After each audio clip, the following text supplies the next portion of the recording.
Ich kann mich noch gut daran erinnern, dass ich auch ein paar Mal bei den Dreharbeiten mit dabei war und da kommen mir jetzt so Erinnerungsfetzen wie, dass die Verwandtschaft Kuchen gebracht hat oder Tausende von Bäumen samstags zusammengeklebt hat. Erzähl doch mal, wie das so damals ablief. Ja, also ich muss sagen, großen Respekt an die Leute, die da teilweise hinter den Kulissen auch mitgewirkt haben, von denen man vielleicht auch später gar nichts mehr im Film sehen wird. Da waren wirklich Kollegen dabei, die haben, wenn wir uns zum Beispiel einen kompletten Sonntag zum Dreh oder zum Bauen von Kulissen getroffen haben, dann hat der eine erst mal 3 Stunden in der Küche die Brötchen geschmiert, damit die Leute auch gut bei Laune gehalten werden. Sie haben ja umsonst dort gearbeitet damals, voller Idealismus. Trotzdem muss man die Leute natürlich auch ein bisschen locken. Wir haben oft im Winter dort gedreht, es gab keine Heizung. Da brüllte laut Filmmusik aus irgendeinem Radiorekorder, um ein bisschen Stimmung zu schaffen. Es war immer spannend, wer kommt denn, wen trifft man denn? Man hat sich natürlich auch viel unterhalten während der ganzen Sachen über Science Fiction und andere Filme und so. Es war mit anderen Worten eigentlich auch immer so ein nettes Zusammensein mit. Und wenn ich mir heute den Film angucke, dann ist das wie so eine kleine Zeitreise durch alle möglichen Menschen, die ich im Laufe dieser Zeit kennengelernt habe.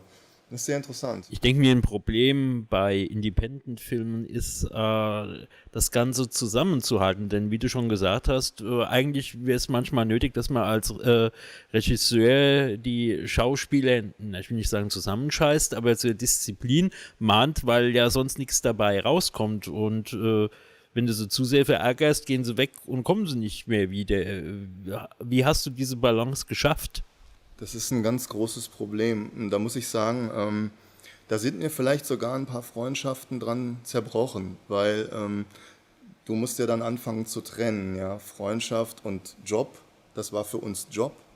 Und wir haben es dann halt auch bei manchen festgestellt, obwohl sie immer gesagt haben, ich komme, sind die dann lieber grillen gefahren oder sonst was. Und dadurch hat sich die Crew in zwei Lager gespalten. Die einen, die wirklich der feste Bestandteil war, denen alles andere egal ist, die waren so verrückt, die sind immer gekommen und die haben letztendlich auch dafür gesorgt, dass das fertig wird. Weil du brauchst diese Leute mit diesem starken Idealismus da.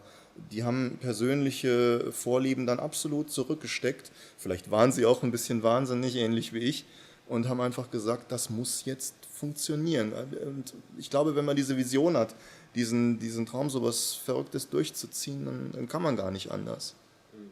Zwischen dem Ende der Dreharbeiten und jetzt heute, also März 2010, gab es ja ein ganz großes Loch. Äh, Was ging in dir vor nach dem Ende der Dreharbeiten und wie hast du diese Zeit überbrückt? Kurz nach den Dreharbeiten bin ich, also während dem Ende der Dreharbeiten, bin ich hier in der Firma McNamara eingestiegen. Da waren viele mit großem Enthusiasmus dabei und haben diese Aufnahmen gesehen. Wir haben angefangen, die teilweise auch zu bearbeiten. Dann kam wieder viel Tagesgeschäft hier rein, was wir machen mussten. Dann musste Nadenien wieder zurückstecken und dann hat man es plötzlich auch wieder eine Weile begraben. Da war gar keine Zeit dafür. Mich persönlich hat das immer irgendwie ein bisschen geärgert. Ich fand das immer sehr schade, weil man findet einfach nicht viele Leute, die genauso wahnsinnig sind wie man selbst. Es ging aber dann auch immer wieder ein bisschen aufwärts. Dann kam ein Investor sogar aus den USA mit ins Boot. Der hat wieder für Auftrieb gesorgt. Dann war man wieder ganz, ganz oben auf und es war wieder himmelhoch jauchzend. Und dann war der wieder weg. Und dann ist man wieder in ein ganz, ganz tiefes Loch gestürzt, aus dem wir uns fast 2, 3 Jahre nicht erholt hatten. Und dann kam Kaspar und hat gesagt, wir müssen dieses Ding fertig machen.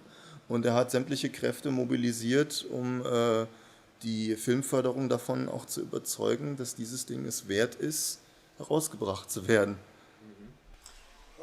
Wenn du jetzt mal zurückblickst, dann kannst du eigentlich wirklich sagen, dass Night Danyon ein wichtiger Teil deines persönlichen Lebens ist. Wie hat dich das geprägt? Musst du jetzt alle 2 Monate einen Wahnsinnswurf machen oder? Also ich hätte wirklich auch nicht gedacht, dass es so einen langen Teil meines Lebens dauern wird. Man kann es ja schon fast als Lebenswerk bezeichnen. Und wenn ich in den Spiegel schaue und denke, jetzt siehst du aber doch schon ein bisschen anders aus als damals bei den Dreharbeiten, als die begonnen haben. Man wird dann danach natürlich auch gefragt, ist klar. Auf der anderen Seite muss ich sagen, naja, gut, es ist eine Art Lebenswerk, aber es soll auch nicht der letzte Film sein, den ich jetzt mache. Während der Dreharbeiten war es immer ein bisschen schwer, weil man hat immer irgendwie so gesehen, da ist ein Emmerich oder da ist ein Cameron und der dreht einen Film nach dem anderen und wir sind immer noch an diesem Teil dran, aber die haben natürlich ganz andere Voraussetzungen dabei gehabt, ja. Und auf der anderen Seite, eine Fließbandarbeit will man ja auch nicht, der Spaß soll dabei auch irgendwie bleiben und den hatten wir eindeutig die ganze Zeit. Welche persönlichen Hoffnungen hast du für den Zeitpunkt, an den Nardenien im Kino, beziehungsweise später dann auf DVD veröffentlicht wird und dann auch im Fernsehen läuft? Was erwartest du? Was ist deine höchste Hoffnung für den Film? Reichtum. Nein, natürlich will man, dass der Film akzeptiert wird vom Publikum. Man will auch ein bisschen, also der Urgedanke bei Nardenien war ja eigentlich immer zu zeigen, man kann in Deutschland Sci-Fi machen. Also damals, als wir angefangen haben, weiß ich noch, das war die Zeit nach Star Wars, die Rückkehr der Jedi-Ritter und war alles längst vorbei und da kam ein großes Loch und es wurde sehr, sehr wenig Sci-Fi produziert. Und dann habe ich immer gesagt, warum sollen denn die anderen immer Sci-Fi machen? Machen wir es doch selbst. Und die haben mich alle für verrückt erklärt, haben gesagt, man kann in Deutschland kein Sci-Fi machen. Und dann habe ich gesagt, natürlich geht das, ja. Das ist alles nur eine Frage von Wollen und man muss sich Wissen aneignen. Ich habe mir sehr viel angelesen damals. Heute helfen einem die Audiokommentare von DVDs ungemein. Das ist das beste Lehrbuch eigentlich für Filmstudenten. Aber ich habe immer daran festgehalten. Ich habe immer gesagt, das geht in Deutschland. Und ich habe auch immer wieder Menschen gefunden, die das bestätigen. Viele werden halt von der Filmindustrie dann abgegriffen und gleich nach Hollywood gezogen. Ich selbst habe einige Leute im Team gehabt, die arbeiten mittlerweile in Los Angeles an irgendwelchen Blockbustern. Das muss jeder für sich selbst entscheiden. Ich denke, es ist in Deutschland machbar und ich will es auch gerne hier machen. Was wird dein nächster Film? Auch Science Fiction wieder? Ja, was heißt, ich bin mir da eigentlich noch gar nicht sicher. Ich muss jetzt mal gucken, wie das Ganze hier ankommt und wie das so läuft. Ich würde die Hoffnung für Science Fiction in Deutschland niemals aufgeben. Ich bin ein wahnsinniger Fan von Blade Runner, das ist eigentlich mein Lieblingsfilm. Ich denke, Blade Runner braucht irgendwie mal so eine Art Nachfolger, also einen legitimen Nachfolger. Und ich habe irgendwie ein ganz verrücktes Ding im Kopf, das müsste ich mal in ein Drehbuch umsetzen. Das geht so ein bisschen in die Richtung. Ich stehe aber auch auf andere Genres. Also ich bin ein großer Kostümfan. Ich habe früher als Kind und Jugendlicher schon immer diese ganzen Captain Hornblower Filme und so geliebt. Und es gibt zum Beispiel keinen Film über Admiral Nelson. Und da geht vielleicht auch was in der Richtung. Jack, dann danke ich dir. Ich wünsche dir viel Erfolg mit dem Film und ich denke mir, das wird bestimmt nicht das letzte Mal sein, dass wir von dir hören. Dankeschön. So Leute, das war der erste Teil des fortlaufenden Nardenien Reports und ich hoffe, Jack Moik hat einen interessanten Einblick über die lange Entstehungsgeschichte von Nardenien erzählt.